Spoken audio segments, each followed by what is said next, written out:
অচেনা নাম্বার থেকে একটি মেসেজ। তোমার বয়ফ্রেন্ড আজ তোমাকে গণধর্ষণ করতে যাচ্ছে, নিজেকে বাঁচাতে হলে বাড়ি থেকে বের হও না। অহনা সাজগোজ করছিল তার বয়ফ্রেন্ডের সাথে দেখা করতে যাবে বলে। তখনই মোবাইলের স্ক্রিনে ভেসে ওঠে মেসেজটি। সেটাকে উপেক্ষা করে আবারও সাজায় মনোনিবেশ করে, হয়তো কেউ দুষ্টামি করছে তার সাথে। সেই ভেবে তৈরি হয়ে নেয়। বের হতেই আবার মোবাইলে মেসেজ আসে, তারা 11 জন। গণধর্ষণ থেকে নিজেকে বাঁচাতে হলে সিদ্ধান্ত বদলাও, না হয় তোমার সম্মান নয়, কেবল তুমিও বেঁচে ফিরতে পারবে না। অহনার রাগ হয় সেই অচেনা লোকের উপর, যে কিনা ভয় দেখাচ্ছে। মোবাইলটাকে সাইলেন্ট করে দেখা করতে যায় বয়ফ্রেন্ড অর্ণবের সাথে। পার্কে পৌঁছাতেই অর্ণব বলল, চলো এক জায়গায় যাব। অহনা বলল, কোথায়? অর্ণব বলল, চলো আমার সাথে। অহনা আর কথা না বাড়িয়ে অর্ণবের সাথে চলতে থাকে। পৌঁছে যায় নিজের এলাকা থেকে অনেকটি দূরে একটি জঙ্গলে। শুনশান নীরবতায় ভয় পায় অহনা। অর্ণবের শার্ট খামছে বলে, এ তুমি কোথায় নিয়ে এলে?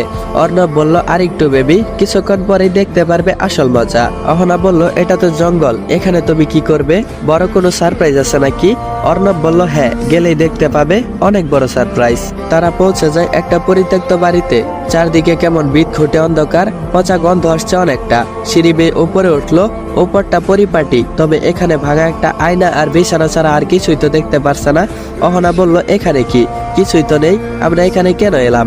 আমার অনেক ভয় করছে অর্ণব, এখান থেকে চলো চলে যাই। অর্ণব বলল, একটু পর চমক দেখতে পারবে, সবর করো। দেখতে পেল একে একে 10 জন তরুণ প্রবেশ করলো রুমটাতে। অহনার আচমকা অচেনা নাম্বার থেকে মেসেজের কথা মনে পড়ল।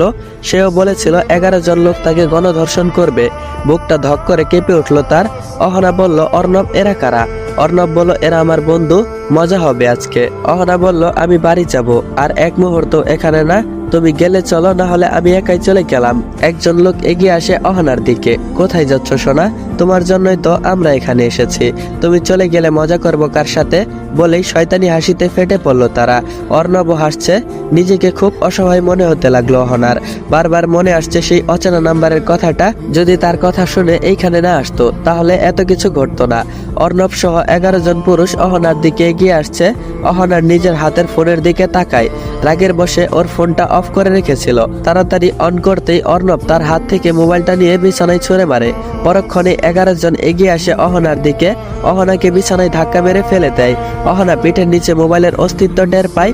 মোবাইল অন করতেই দেখতে পায় একটি মেসেজ, তোমার পেছনে বিছানায় একটা স্প্রে আছে, সবার মুখে স্প্রে করো, আমি ব্যবস্থা নিচ্ছি। অহনা কোনো কিছু না ভেবেই আশেপাশে তাকায়। সত্যি সত্যি একটা স্প্রে দেখতে পায়। হাতে নিয়ে তাদের মুখে স্প্রে করে দেয়। তারপর তাড়াহুড়ো করে রুমটি থেকে বের হয়ে যেতেই অর্ণব হাত ধরে ফেলে আর বলে, কোথায় যাচ্ছিস? তোকে আজকে ভোগ না করে ছাড়বো না, পালাতে পারবি না। তারপর অহনা অর্ণবের হাতে কামড় বসিয়ে দেয়। ব্যথার চোটে অর্ণব তাকে ছেড়ে দেয়। সিঁড়ি দিয়ে নামতেই আরেকজন এসে হাত টেনে ধরে। টেনে আবার উপরে নিয়ে যায়। ঠাস করে একটা চর বসিয়ে দেয়। অহনা ছিটকে পড়ে যায় বিছানায়। চিৎকার করেও কোনো লাভ নেই। এই পরিত্যক্ত জায়গায় কেউ আসবে না তার আর্তনাদ শুনতে। পশুগুলো পুনরায় ঝাঁপিয়ে পড়তেই পুলিশ এসে হাজির হয়। পুলিশ দেখে সবাই ভয়ে পালাতে থাকে। অর্ণবের মুখ থেকে তো বেরিয়েই আসে, পুলিশ সবাইকে ধরে নেয়। অহনা বেঁচে যায়। একজন এসআই অহনার কাছে এসে বলল, ভাগ্য করে এমন একজন হাজবেন্ড পেয়েছেন। আজকালকার হাজবেন্ড ওয়াইফের মনের মিল থাকে না কখনো। আপনার স্বামী তো অফিস থেকে আমাদেরকে কল করে বলল তার নাকি আপনার কথা অনেক মনে পড়ছে। কলটাও ধরছেন না। ওনার মনে হচ্ছিল আপনি অনেক বিপদে আছেন। আমাদেরকে বলল আপনাকে যেন তাড়াতাড়ি উদ্ধার করি, কিন্তু উনি আমাদের সাথে আসলো না। বেস্ট অফ লাক, এমন একজন স্বামী পেয়েছেন আপনি।